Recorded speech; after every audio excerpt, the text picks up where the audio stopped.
Good morning friend, शुभदार ब्लॉगमध्ये सगळ्यांचं स्वागत आहे. कसे आहेत सगळेजण? हां, सगळेजण मस्त आणि स्वस्त असतात. स्वस्त राहा, मस्त आणि मजेत राहा. सकाळची वाजलेली 6:30.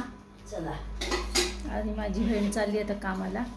तिची सगळी तयारी झाली, डबा झालेला आहे, तिचे सगळं आवरून झाले. पहाटेच उठलेली असते ती 4 वाजता. 3 वाजल्यापासून गजर चालू असतात तिचे. तिला लवकर जावं लागतं, त्याच्यामुळे ती लवकर आवरते. आणि आम्ही आज आवरलं 5ला उठलो तर आम्ही. हे आणा ना चावी, काढते इथली. आणि आता आम्हाला पण निघायचं आहे लवकर, कारण का ह्यांना काम आहे. मला पण आता लेकीचं बाळ सांभाळायचं असतं, मुलीचं, आमच्या विरांशला. चला आता निघालोत बघा आम्ही आता बॅक टू होम पुण्याला. झाले 2 दिवस माहेरचे संपले, आता निघाले सासरी.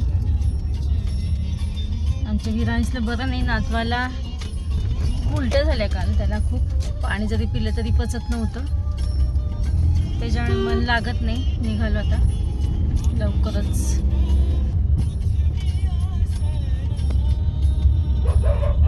आता मावशी बघा इकडं किती कुत्रे आहेत बघा, रस्त्याने भयंकर कुत्रे आहेत.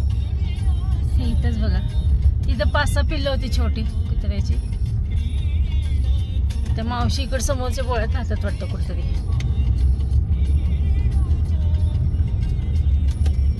हे यायला वेळच लागणार आहे. बापरे, इथे 4 आहेत. कितीच बघा, रस्त्यानं कुत्रे आहेत तिथे.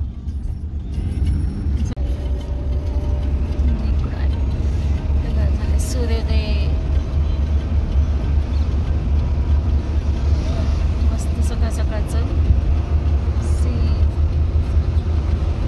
इथं ही आपली तलाव आहे, त्याला कंबर तलाव म्हणतात त्याला.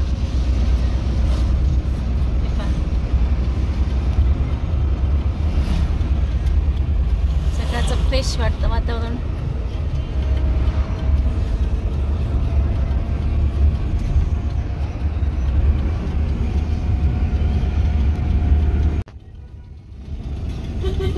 सोलापूरचं रेल्वे स्टेशन बघा हे.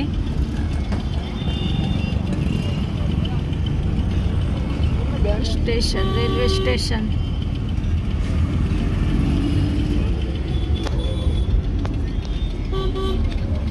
इथं आम्ही नाश्त्याला थांबले. चला, वृंदावन व्हेज. इथं आम्ही नाश्त्यासाठी थांबलो आता.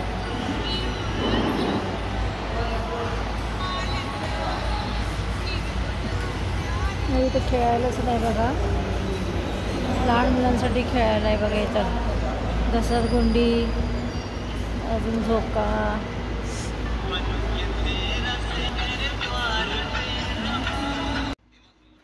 मी घेतलं इकडे मिसळपाव आणि मी घेतलेला इकडे उत्तप्पा. उत्तप्पा. Good evening. चला तर मग आता स्वयंपाक चालू केलेला आहे. मी विरांशकडे गेली होती 4 वाजता. आज गावावरून आले, सोलापूरवरून माहेरवरून. आणि मग थोडी विश्रांती घेतली.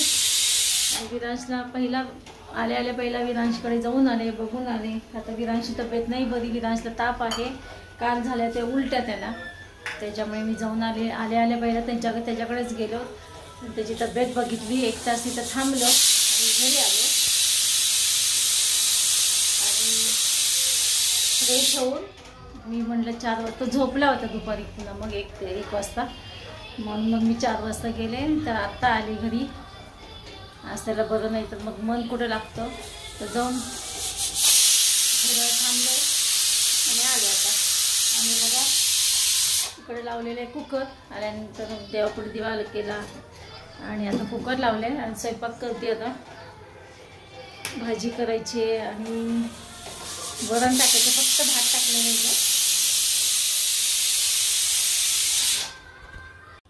हे पहा, इकडे मी करते गिलक्याची भाजी.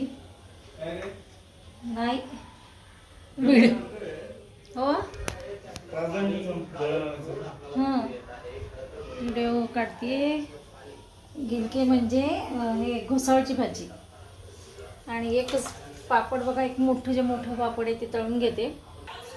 नाचणीचं एक पापड होतं ते इकडे तिकडे लोळत होतं, लोळत पडलं होतं.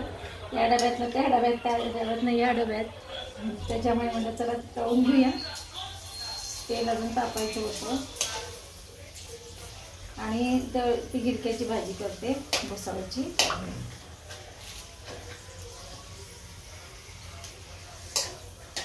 आज काय जर दुपारी काय जेवण नाहीच, नुसतं नाश्ताच केला होता आम्ही दोघांनी, पण जेवलोच नव्हतं, भूकच नव्हती. त्याच्यामुळे आता त्यांना पण लागलेली भूक आणि मला पण आता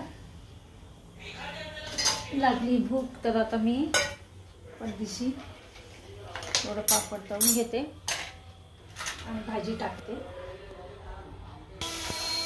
हे बघा इथे टाकली मी घोसाळ्याची भाजी. आणि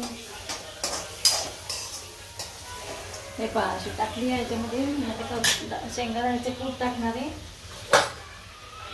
आणि बघा सोलापूरहून काय काय आणलं आहे. बॅडगी मिरचीचं तिखट आणलं आहे, सोलापुरी चटणी आणलेली आहे मी, मसाला आणला आहे, माझ्या बहिणीने मसाला करून दिलेला आहे, लोणचं, हे बघा गोड लोणचं.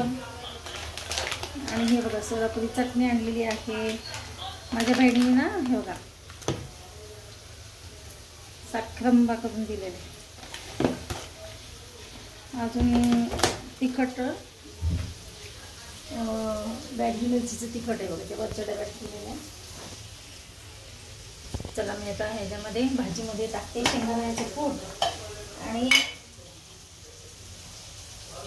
थोडंसं तिखट टाकते. मसाला आता उद्या वापरून बघते कसा मसाला तो असता. त्याच्यात तिखट फक्त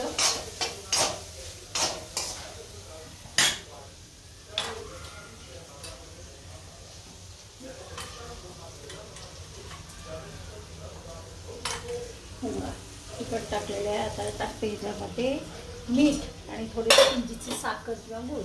चला बघा इथं पापड एक खोतात मोठं तर तळून घेतलेले. इकडे टाकलेली भाजी, मीठ, साखर, तिखट, शेंगदाण्याचं कूट आणि लसूणच्या 2 पाकळ्या आहेत ना, तिथं ठेचून घातलं त्याला.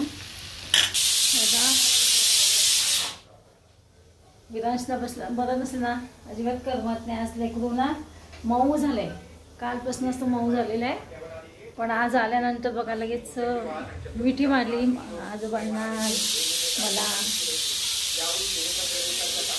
आता हे गेले दळण आणायला. गहू आणि ज्वारीचं पीठ सगळं संपलेलं आहे.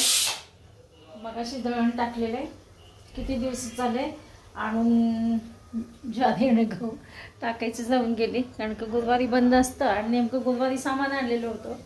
शुक्रवार शनिवार रविवार तर आम्ही नव्हतो, त्याच्यामुळे ते टाकायचं राहिलं दळण.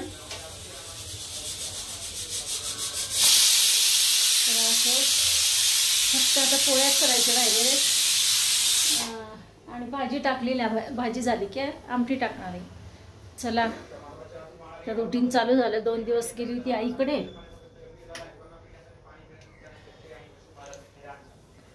काय होतं, वडील गेल्यापासून आईला भेटायला गेले नव्हते, तर मग थोडे चक्कर मारले म्हणजे बरं पण वाटतं.